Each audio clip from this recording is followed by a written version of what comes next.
Ram Ram friends. Modi మూడోసారి అధికారంలోకి వస్తే భారత్లో మంటలు చెలరేగుతాయి అని అన్నాడు పప్పు ఖాన్.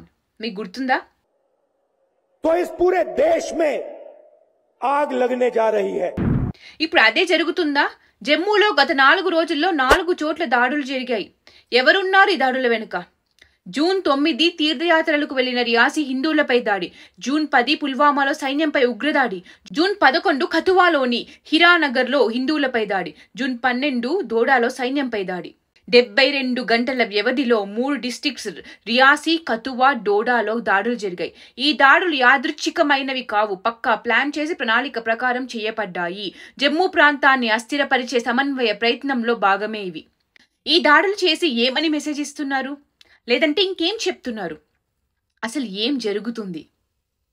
మొదటి దాడి ఆదివారం మోదీ గారు ప్రమాణ స్వీకారం చేస్తున్న రోజున జరిగింది. రియాసీలో యాత్రికుల బస్సు మీద జరిగింది. 9 మంది చనిపోయారు, 38 మంది గాయపడ్డారు.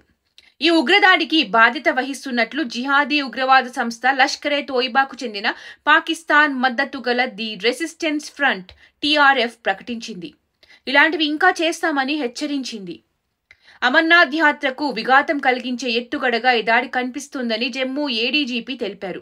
ఇలా దాడి చేయడం వల్ల రేపటి నాడు యాత్రికులు ప్రయాణం చేయడానికి భయపడతారని వాళ్ళ ఉద్దేశం. వాళ్ళకు కావాల్సింది అదే.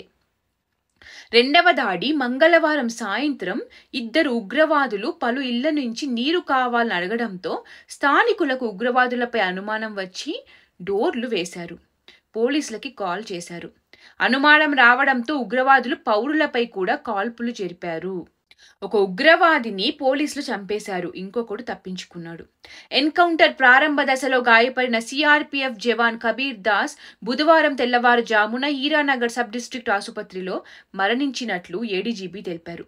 తన కుమారుడి మరణ వార్తను తెలియజేస్తూ కుటుంబ సభ్యులకు ఫోన్ వచ్చిందని కబీర్ దాస్ ఉయికి తల్లి ఇంద్రవతి అన్నారు. మేం షాక్ గురయ్యామని, నా పిల్లలు బయ్యాకు గోళీ లగ్గయి మా సోదరుడిని కాల్చి చంపారు అని అరవడం ప్రారంభించారని, నా కొడుకు దేశ సేవలో చనిపోయాడని, రేపు ఆయన మృతదేహం వస్తుందని అధికారులు చెప్పారు అని తల్లి ఆవేదన వ్యక్తం చేశారు. మూడవ దాడి బుధవారం రియాసీ, కథువా తర్వాత జమ్మూ కాశ్మీర్లోని దోడా ప్రాంతంలో తాత్కాలిక భారత ఆర్మీ ఆపరేటింగ్ బేస్ పై ఉగ్రవాదులు దాడి చేశారు. ఒక ఉగ్రవాదిని మట్టుబెట్టగా ఒక పౌరుడు గాయపడ్డాడు. ఈ కాల్పుల్లో 5 సైనికులు, ఒక స్పెషల్ పోలీస్ ఆఫీసర్ గాయపడ్డారు. ఇదిలా ఉండగా భథేర్వా, ధాత్రి, గండోహ్ ఎగువ ప్రాంతాల్లో దాక్కుని ఉగ్రవాద కార్యకలాపాలకు పాల్పడుతున్న 4 ఉగ్రవాదుల స్కెచ్లను జమ్మూ కాశ్మీర్ పోలీసులు విడుదల చేశారు. సమాచారం అందించిన వారికి 20 లక్షల రివార్డు ప్రకటించారు. దోడా ఘటనపై ఉగ్రవాద వ్యతిరేక ఆపరేషన్ను పర్యవేక్షిస్తున్న జమ్మూ జోన్ అదనపు director general of police Anand Jain మాట్లాడుతూ, గత అర్ధరాత్రి చెత్తర్గాలా ప్రాంతంలోని సైనిక స్థావరంలో పోలీసులు, రాష్ట్రీయ రైఫిల్స్ సంయుక్త బృందంపై ఉగ్రవాదులు కాల్పులు జరిపారని చెప్పారు. భద్రతా దళాలకు ఉగ్రవాదులకు మధ్య ఎగువ ప్రాంతాల్లో ఎదురుకాల్పులు జరుగుతున్నాయని తెలిపారు. బుధవారం భద్రతా దళాలతో జరిగిన ఎదురుకాల్పుల్లో మరో ఉగ్రవాది హతమయ్యాడు. హతమైన ఉగ్రవాదుల నుంచి గ్రెనేడ్లు, EIDలు, అమెరికా తయారీ M4 కార్బైన్, ఇతర యుద్ధ తరహా ఆయుధాలను భద్రతా దళాలు స్వాధీనం చేసుకున్నాయి.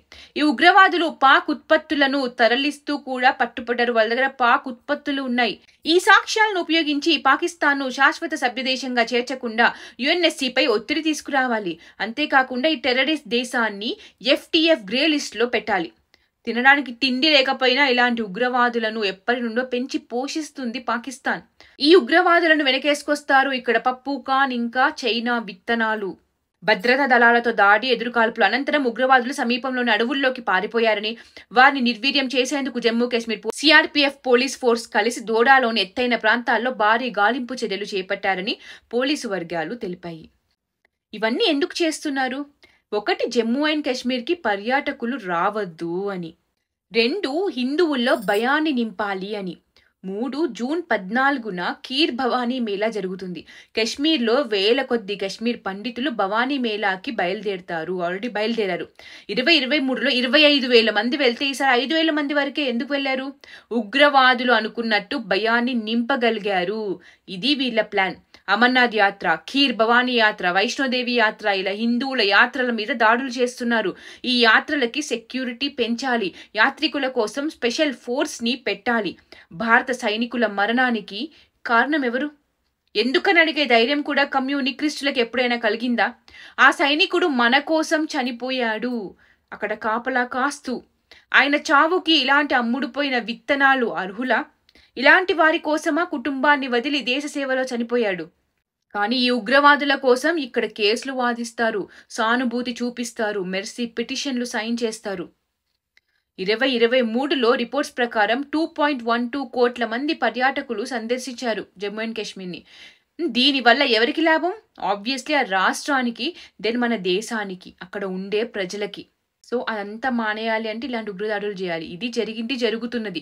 అయితే ఇంకా మోదీ కానీ అమిత్ షా కానీ ఎలాంటి స్టేట్మెంట్స్ పాస్ చేయలేదు. వీళ్ళిద్దరూ మాట్లాడడం కన్నా చేతల్లో సమాధానం చెప్పడం, ముఖ్యంగా పాకిస్తాన్ విషయంలో మనం చాలా సార్లు చూసాము. ఎవరికి తెలియకుండా సైలెంట్ గా పని కానిస్తారు, తర్వాత చెప్తారు. సో వాళ్ళ మౌనం వెనుక సర్జికల్ స్ట్రైక్స్ 3.0 లోడ్ అవుతుందా అనే అనుమానం వ్యక్తం చేస్తున్నారు కొందరు. ఇంకో పక్క మన ఆర్మీ అన్నలు ఉగ్రవాదులను 72 కన్నెల దగ్గరికి పంపిస్తూనే ఉన్నారు, ఎవరిని వదిలిపెట్టట్లేదు. బట్ మన దేశంలో దూరి చేస్తున్న పనులకు తిరిగి దిమ్మ తిరిగే సమాధానం అయితే మన దేశం చెప్పాల్సిందే. I'm waiting for revenge and tight slap to Pakistan. మరొక్కసారి ఇలాంటి చర్యలు చేయకుండా, మన దేశంలో అడుగులు పెట్టకుండా గట్టి దెబ్బ వేయాల్సిందే, రివెంజ్ తీర్చుకోవాల్సిందే. జై భారత్, జై హింద్.